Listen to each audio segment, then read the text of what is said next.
15 अगस्त 1947 देश का पहला स्वतंत्रता दिवस। उस शाम दिल्ली के प्रिंसेस पार्क में ब्रिटिश का झंडा उतारकर तिरंगा फहराया जाना था। तब वहां 30,000 लोगों के इकट्ठा होने का अनुमान लगाया गया था, लेकिन हकीकत में 5 लाख लोगों का सैलाब उमड़ पड़ा।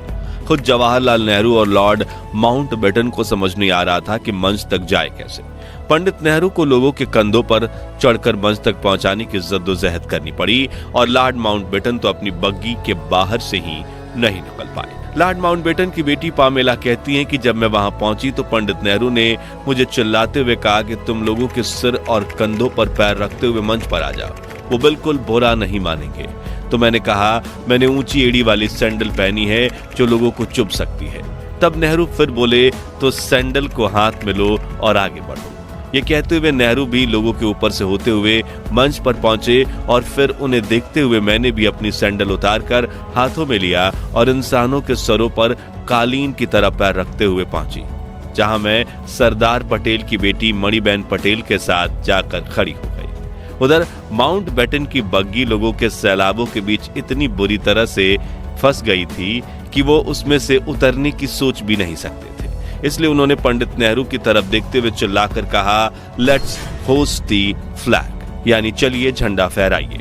जिसके बाद प्रिंसेस पार्क में भारत का महान तिरंगा फहरा गया और माउंटबेटन ने अपनी बग्गी पर खड़े होकर ही तिरंगे को सलामी दी। जिसके बाद कुछ ऐसा हुआ जो अंग्रेजों के 200 सालों के शासन में कभी नहीं हुआ। जी हाँ, भारत की जनता ने पहली बार दिल से किसी अंग्रेज के नाम का जयकारा किया, वो थे लॉर्ड माउंटबेटन।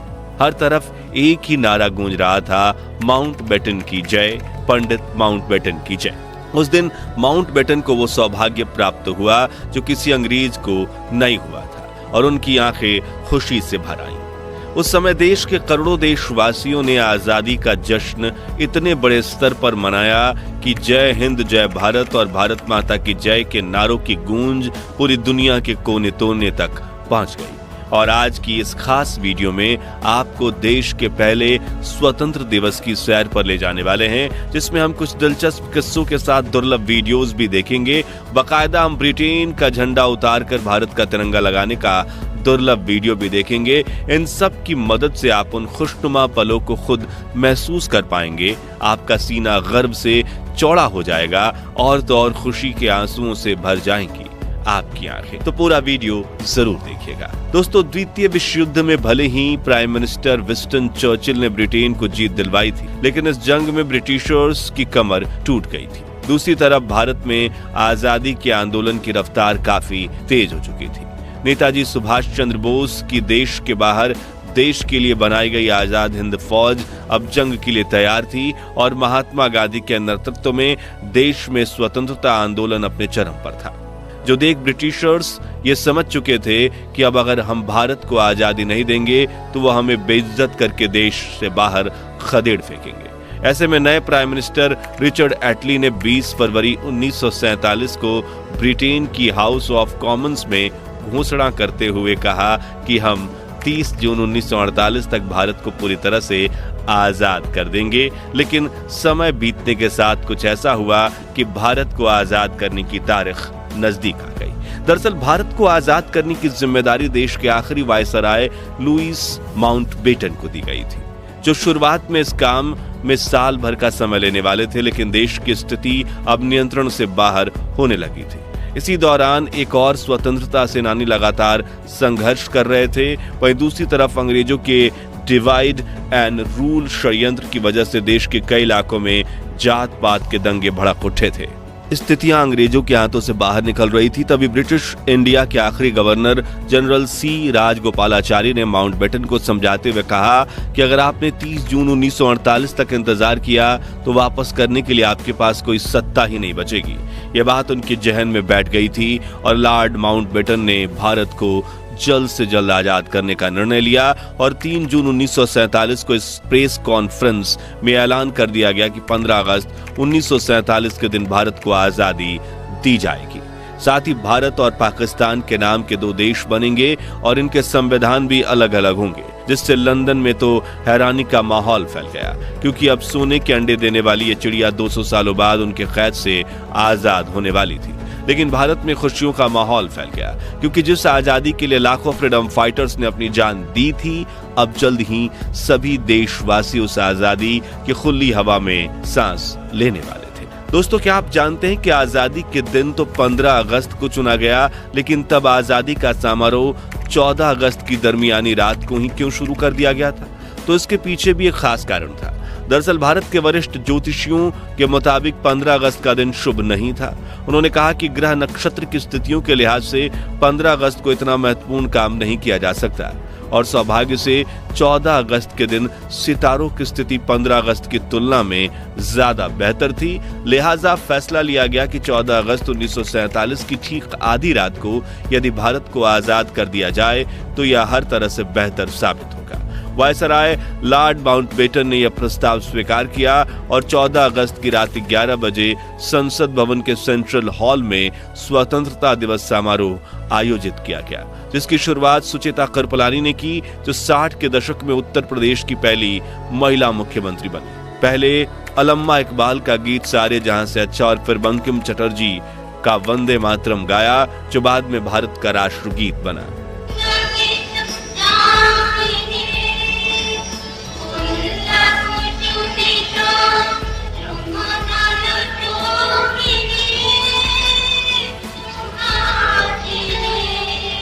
ठीक 11:55 पर आजाद भारत के पहले प्रधानमंत्री जवाहरलाल नेहरू ने अपना प्रसिद्ध भाषण ट्रस्ट विद डेस्टिनी यानी कि नियति से मिलन शुरू करते हुए कहा, बहुत साल पहले हमने अपने नियति से वादा किया था और अब वो समय आ गया है जब हम अपनी प्रतिज्ञा को पूरा करेंगे। पूरी तरह से या पूरी तरह से तो नहीं, लेकिन बहुत हद तक।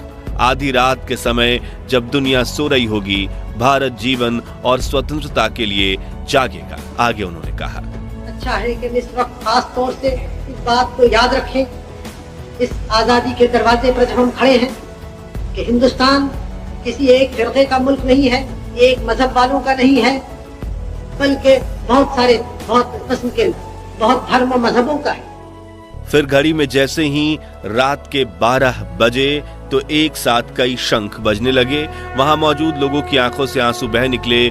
महात्मा गांधी और सुभाष चंद्र बोस की जय के नारे से सेंट्रल हॉल गूंज गया। राष्ट्रपति सुभाष चंद्र बोस का 51 बैलों का रथ चंद्रबाबू की पापा है, देखिए राष्ट्रपति सुभाष चंद्र बोस का 51 बैलों के रथ का तवारीखी जुलूस इतिहासगत। महात्मा गांधी की जय, महात्मा गांधी की जय, पंडित जवाहरलाल नेहरू की जय, पंडित जवाहरलाल नेहरू की जय। जिसके बाद आजादी के लिए शहीद हुए स्वातंत्र्य के सेनानियों की याद में 2 मिनट का मौन भी रखा गया। आजादी के शहीदों यानी आजादी की जंग में जान कुर्बान करने वाले बहादुरों की याद में 2 मिनट की खामोशी। वहीं बाहर तेज हवा के साथ बारिश में भी हजारों भारतीय इस क्षण का इंतजार कर रहे थे। जैसे ही नेहरू संसद भवन से बाहर निकले, मानो हर कोई उन्हें घेर लेना चाहता था। वरिष्ठ पत्रकार खुशवंत सिंह बताते हैं, हम सब रो रहे थे, एक दूसरे की भावनाओं में बह गए थे और आसपास में अनजान लोग भी खुशी से एक दूसरे को गले लगा रहे थे। कुछ समय बाद जवाहरलाल नेहरू और राजेंद्र प्रसाद लॉर्ड माउंटबेटन को औपचारिक रूप से भारत के पहले गवर्नर जनरल बनाने का न्योता देने पहुंचे। माउंटबेटन ने उनका अनुरोध तहे दिल से स्वीकार किया। उन्होंने पोर्ट वाइन की एक बोतल निकाली और अपने हाथों से अपने मेहमानों को वो शराब परोस दी। फिर अपना ग्लास भरकर उन्होंने अपना हाथ ऊंचा किया, बोले टू इंडिया। जिसके बाद पंडित नेहरू ने उन्हें एक लिफाफा देते हुए कहा, इसमें उन मंत्रियों के नाम है जिन्हें कल शपथ दिलाई जाएगी। पंडित नेहरू के जाने के बाद जब माउंटबेटन ने यह लिफाफा खोला तो उनकी हंसी छूट गई, क्योंकि वो खाली था। पंडित जी आजादी के दिन इतने खुश थे कि वो उस लिफाफे में मंत्रियों के नाम वाला कागज ही रखना भूल गए थे। उस रात दिल्ली की सड़कों का वर्णन करते हुए एक अमेरिकन पत्रकार ने लिखा कि सड़कों पर लोग खुशी से चिल्ला रहे थे। हिंदू, मुसलमान और सिख सभी आजादी का जश्न मना रहे थे। ऐसा लग रहा था कि नए साल की पहली शाम का न्यूयॉर्क के टाइम स्क्वायर का नजारा। मित्रों, आजादी का यह समारोह सिर्फ दिल्ली तक सीमित नहीं था, बल्कि देश के हर कोने में स्वतंत्रता दिवस का जश्न मनाया जा रहा था। जैसे सपनों के शहर मुंबई में शहर के मेयर ने ताज जैसे खूबसूरत होटल में रात्रि भोज का आयोजन किया। हिंदुओं के धार्मिक शहर बनारस में एक मुसलमान द्वारा राष्ट्रीय झंडा फहराया गया, तो वहीं उत्तर पूर्व के पहाड़ी शहर शिलोंग में गवर्नर ने एक समारोह की अध्यक्षता में 4 जवानों द्वारा राष्ट्रीय झंडा फहराया गया। इन नौजवानों में हिंदू, मुसलमान और लड़के लड़कियां 2 जोड़ों में थे। यहाँ दिल्ली में आजादी का जश्न मनाकर कुछ लोग अपने घर चले गए, तो कुछ वहीं संसद भवन के पास हरे लॉन में और फुटपाथ पर सो गए। 15 अगस्त की सुबह 8:30 बजे लॉर्ड माउंटबेटन ने जवाहरलाल नेहरू को स्वतंत्र भारत के प्रथम प्रधानमंत्री के रूप में शपथ दिलाई। आइए इस ऐतिहासिक क्षण की दुर्लभ वीडियो देखते हैं। और हमारे सब प्रधानों के सामने फेडरल कोर्ट के चीफ जस्टिस न्यायमूर्ति श्री हरिलाल कन्या के हाथों देश सेवा की शपथ लेते हैं। इसी तरह गवर्नर जनरल के हाथों अपनी नई हुकूमत के मुख्य प्रधान पंडित नेहरू और दूसरे प्रधान देश सेवा की शपथ ले रहे हैं। बाहर खड़े हुए लोगों का जोश खरोश बढ़ रहा है, इस इंतजार में बेताब हैं कि कब नेताओं के दर्शन हों। आप हैं स्वतंत्र भारत के पहले प्रधान। अगले दिन दिल्ली की सड़कों पर लाखों लोगों का सैलाब उमड़ पड़ा। सड़कें लोगों से इतनी खचाखच भरी हुई थी कि गाड़ी छोड़िए साइकिल पर भी सफर करना मुमकिन नहीं था। शाम 5 बजे इंडिया गेट के पास प्रिंसेस पार्क में माउंटबेटन को भारत का तिरंगा झंडा फहराना था और ये अनुमान लगाया गया था करीब 30,000 लोग आएंगे, लेकिन लोगों की भीड़ बढ़ती गई और पूरे इलाके में 5 लाख लोग इकट्ठा हो गए। इतनी भीड़ भारत के इतिहास में कुंभ स्नान के सिवाय किसी भी अवसर पर एकत्रित नहीं हुई थी। उस पल का अंदाजा आप इसी बात से लगा सकते हैं कि भीड़ को रोकने के लिए लगाई गई बल्लियां, बैंड वालों के लिए बनाया गया मंच, विशिष्ट अतिथियों के दर्शक दीर्घा और रास्ते दोनों ओर बांधी गई रस्सियां, हर चीज लोगों के इस प्रबल धारा में बह गई थी। बैंड वालों के आसपास लोगों की भीड़ इतनी थी कि ढोल बजाना नामुमकिन हो गया था। लोग एक दूसरे से इतना सट कर बैठे थे कि इनके बीच से हवा का गुजरना भी मुश्किल था।